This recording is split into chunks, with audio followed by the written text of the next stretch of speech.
Good morning once again, class 7th. So today we start one more chapter related to our history. Okay, tribes, nomads, and the settled communities. There are the three main characters we can see: tribes, okay, nomads also, and settled communities. Who are the tribals? Look at the picture here also, here also, here also.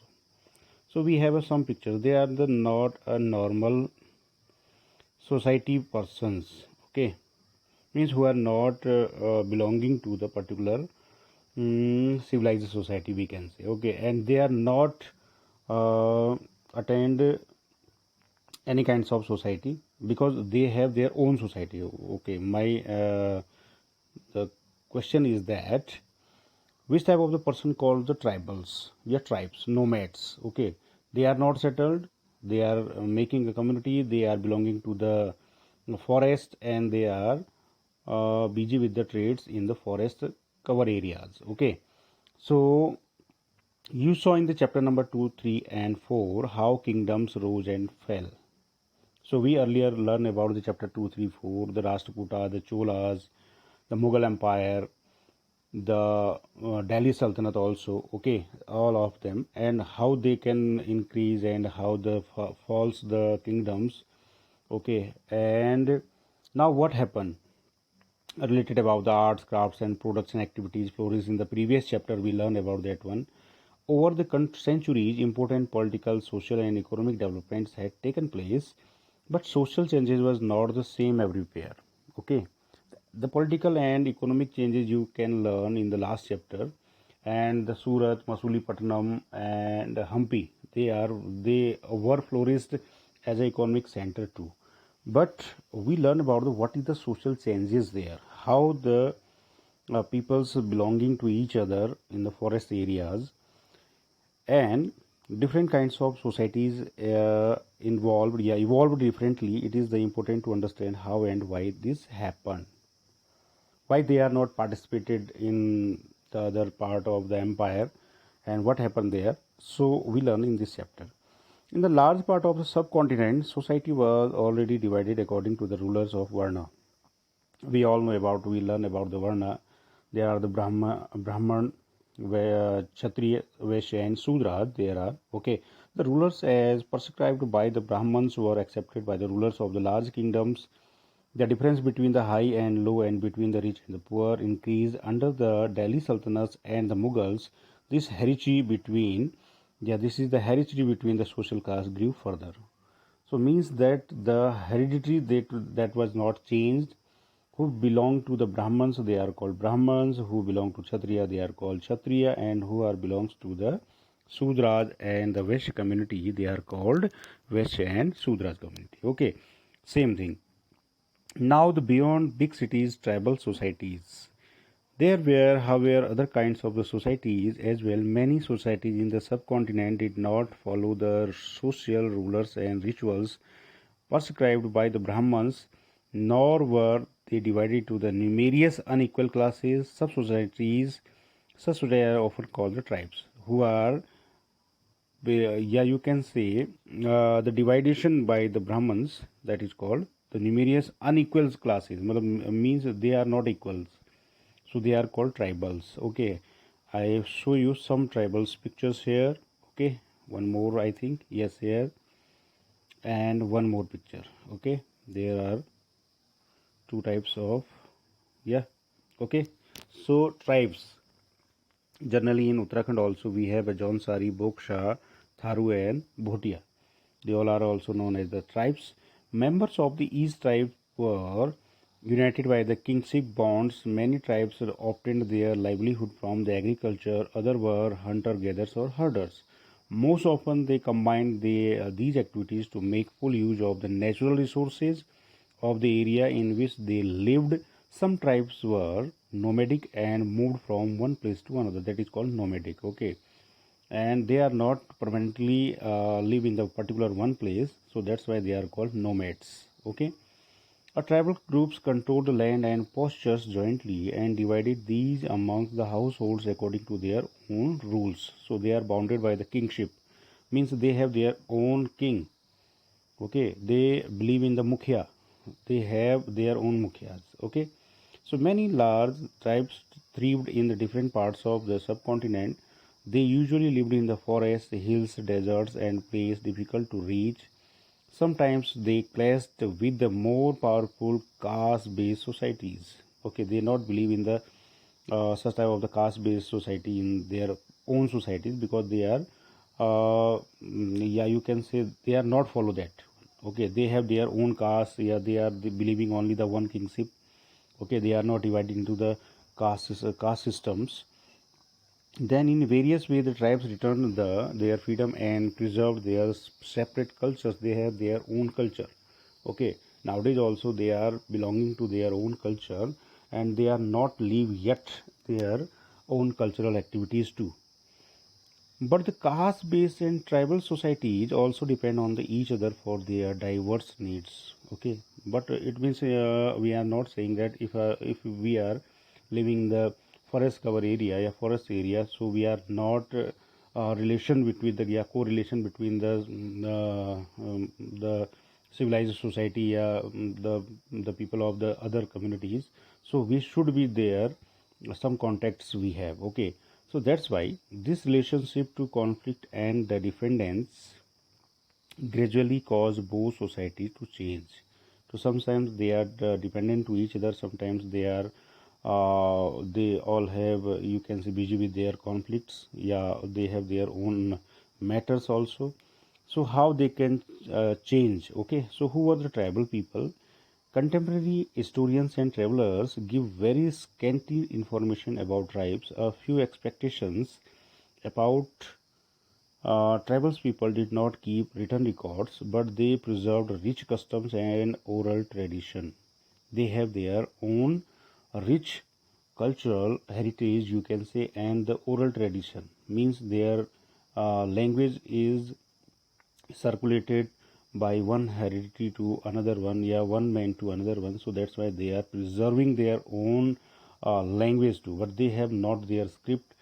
They have not written record in our past. Okay, and history is not sure about that one, how they can start it. But little bit we learn about these were passed down to each new generations. Present day historians have started using such oral tradition to write tribals history.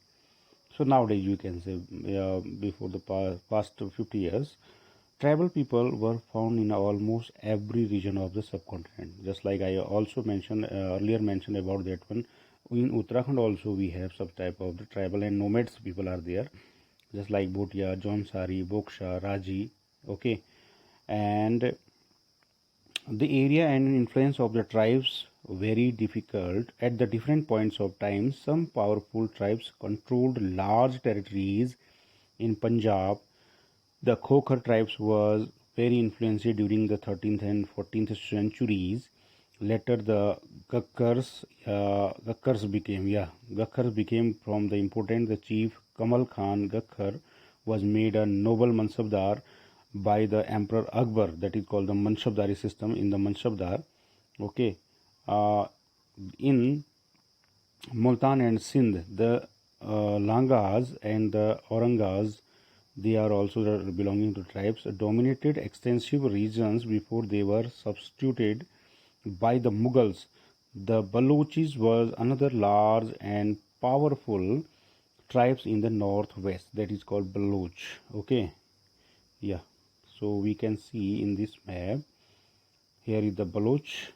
Okay, and here the Orangs, Langas, Gakkars, and Khokhar also. Khokhar also very famous for that one. Okay, now we learn about the Bhils and Kols.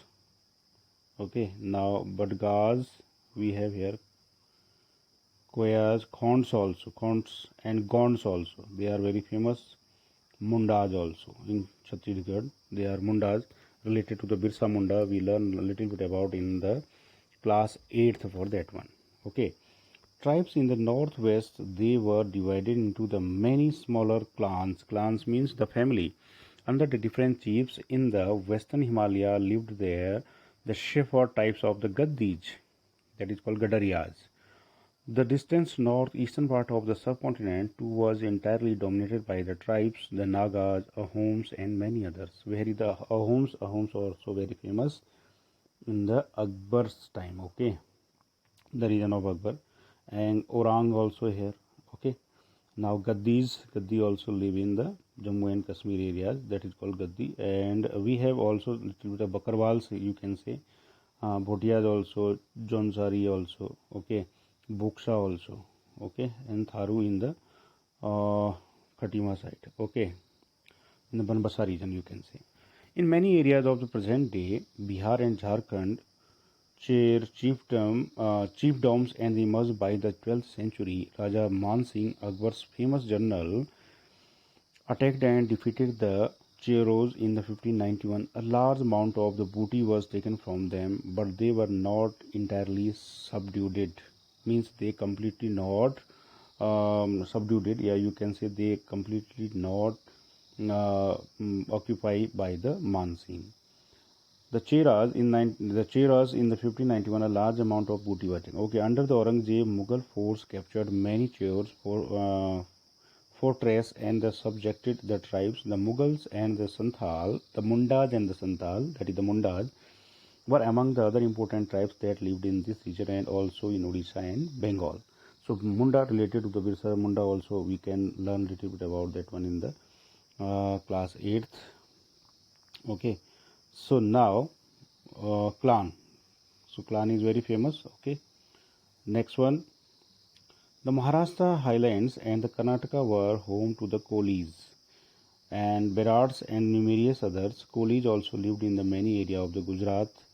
Further south, they were large tribal population of Korangs, Vetras, Marwas, and many others. They all are the local community for there. Okay, the large tribe of the Bhils was spread across western and central India. By the late 16th century, many of them had become the settled agriculture and some even jamidars. Look at that line. Some they are settled life. They lived in the settled life, we can say. Many Bhils, okay, many Bhils clans and nevertheless remained hunter-gatherers. The Gonds were founded in the great numbers across the present-day state of Chhattisgarh, Madhya Pradesh, Maharashtra and Andhra Pradesh too. Okay, now so we little bit learn about who are the tribals. Now we learn about, you can see the pictures how they can live and which type of the occupation they have. How nomads and mobile people lived. Mobile means which one carry to easily here to there. Okay, so nomadic pastoralists moved over the long distance with their animals. They lived on the milk and other pastoral products. They also exchanged wool, ghee, etc. with the settled agriculture for the grain, clothes, utensils and other products. Okay, they have their own cattle also and they are busy with the, you can say, the milk. Okay, yeah, in the animal husbandry, the simple way. So Bhils hunting deer by the night, you can see in the above picture, that one, this one. Okay, and second picture, a chain of the mobile traders connected to India of the outside world. Here you can see nuts being gathered and loaded, that is the not looted, that is loaded on the backs of camels. Central Asian traders brought such goods to India and the Banjara and the other traders carried these to local markets. They are called the Banjaras. Yeah, here you can see, we can see easily. Okay, they are the Banjaras who are collected and now they can collected and sent to the traders and the traders sent to the Central Asia. Okay, now the bought and sold these goods as they moved from one place to another, transporting them on their animals. The Banjara were the most important traders, nomads. Their karma was called Tanda. So one more special word we can say, Tanda is there.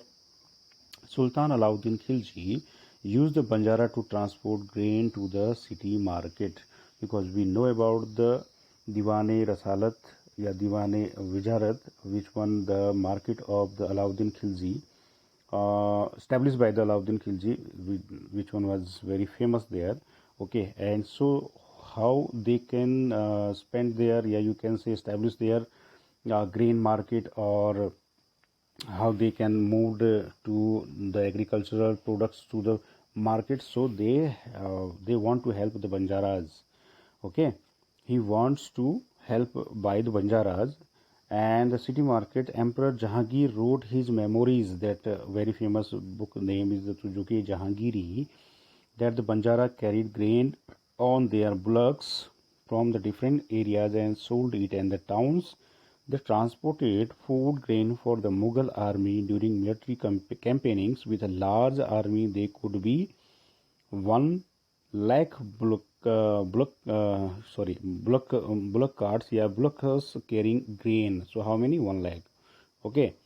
So now nomads and internal groups. We learned a little bit about that. Nomads are wandering people. Many of them are the pastoralists, and who roam from the one pasture to another with their flocks and the herds. Similarly, interest groups in internet groups such as the craftsperson, peddlers, and entrepreneurs, travelers from the place to place, practicing their different occupation. Both nomads and in itinerant groups often visit the same place everywhere.